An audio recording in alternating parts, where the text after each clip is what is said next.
Hello, I'm Dr. Ravi Chandra, psychiatrist and author in San Francisco, and this is the SF Love Dojo for July 6, 2018. Many people have asked me in recent days how anger fits in with compassion. It's a complicated question. There's a complicated relationship between anger, identity, and our developing selves, more suitable for discussions in therapy than a 5-minute video. But still, I'd like to offer some brief insights. The first thing I think of is Charlie Brown and Lucy. Lucy's always pulling out that darn football. "Og," he shouts again and again. Do you feel like you have a Lucy in your life, so to speak? A situation or person that keeps frustrating you? I think there's a whole lot of Charlie Brown in most of us. Anger is a symptom of frustration, and frustration is another word for suffering. Why doesn't Charlie Brown just stay mad at Lucy? He must be a great master indeed, learning to live with his frustration and staying connected to relationship. Maybe he likes Lucy just enough to keep trusting her.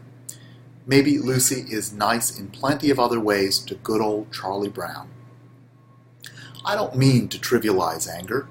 We all get to anger honestly, based on our personal experience, our wounds and traumas, the threats we see facing us, ourselves, our principles, or our loved ones, and our own skill at working with our anger.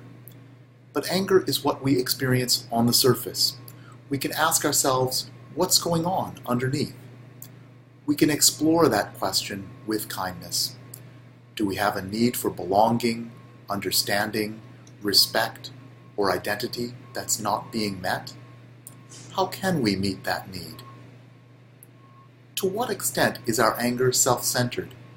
To what extent can we endorse self-righteous anger as a means of communicating our distress?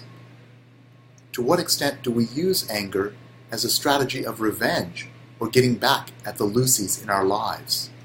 To what extent is our anger playing the blame game, a game which has no winners? How can we listen to anger compassionately when it appears within ourselves or in our relationships? All anger feels justifiable to the person who is angry, but anger is only resolved with mindfulness, compassion, and relationship. I can testify personally that it's challenging to deal with someone who's angry with you, particularly someone who is hostile and feels you've wronged them in some way. It's also hard to work with one's own anger. As I've written, when we hate, we become enemies of our own love. We can become cut off from our hearts and our own healing powers of love and connection. Anger can be thus an expression of power, but to what extent can we endorse the use and abuse of power over the expression of love and kindness, and the hard work of relating to what's difficult? I often find that underneath my anger, there's a deep sadness at disconnection. I do believe all suffering is a crisis in connection, and that belonging is the opposite of suffering. The Buddhists have a saying, being angry is like drinking poison and expecting the other person to die. Anger, particularly hostility, primarily affects the person who is angry or hostile, and it often makes it hard for others to relate to them. Thich Nhat Hanh has written that we can tend our anger as if it were a crying infant in our arms.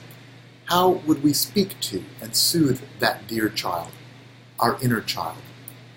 Can anger become an instrument in our inner symphony rather than the whole orchestra? Can we forgive and let go of the poison of hostility? It's all very challenging. We need all the help we can get. I return to the self-compassion break. Say to yourself, my anger is an expression of my suffering. Suffering is common to humanity. I'm not alone with anger. In this moment of anger, may I at least be kind to myself. I wish you healing from the wounds of relationship and disappointed ideals as you proceed on your journey in life. May you be filled with loving kindness. May you be well. May you be peaceful and at ease. May you be happy. Thank you, and I'll see you next time.